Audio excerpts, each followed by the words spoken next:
Hello guys, meron tayo ngayong Ford Link 2001 model na ayusin ang dashboard.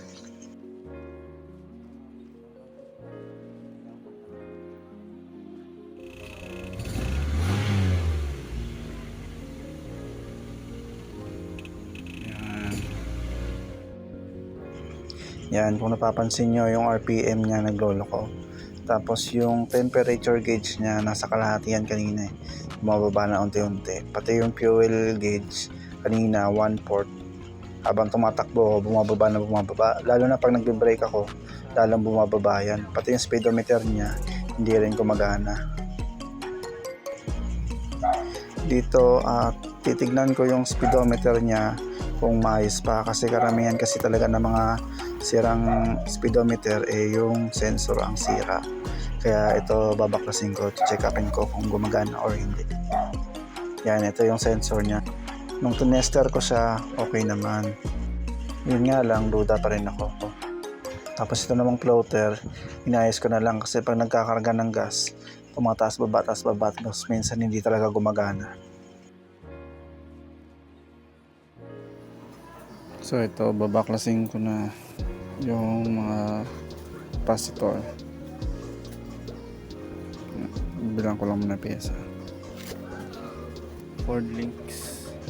Tapos dito guys, before nyo umpisa yung trabaho, picturean nyo muna para matandaan nyo kung saan nyo ibabalik yung mga parts.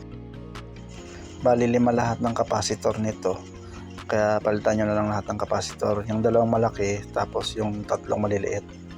Siguraduhin nyo lang na sakto yung value ng capacitor na ikakabit nyo. Tignan nyo na lang yung nakasulat sa capacitor kung anong volts tsaka yung farad yung nakasulat.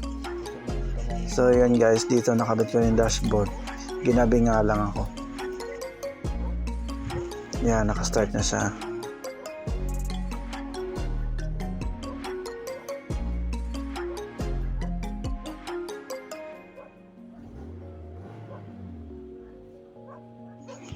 Kanina galaw siya ng galaw.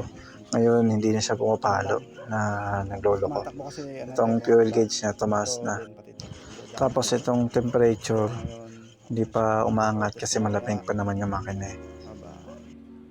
Tapos ito yan, umaga na. Napatakbo ko na siya kaya mainit yung makina. Kung papansin nyo yung speedometer umangat na. Yung temperature gauge nasa kalahati na. Yung RPM steady na rin, hindi na nagloloko.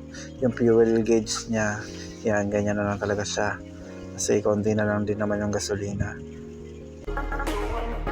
Kaya kung nagustuhan niyo yung video ko, paki-like na lang po and subscribe. Paki-hit na lang din yung notification bell for more videos.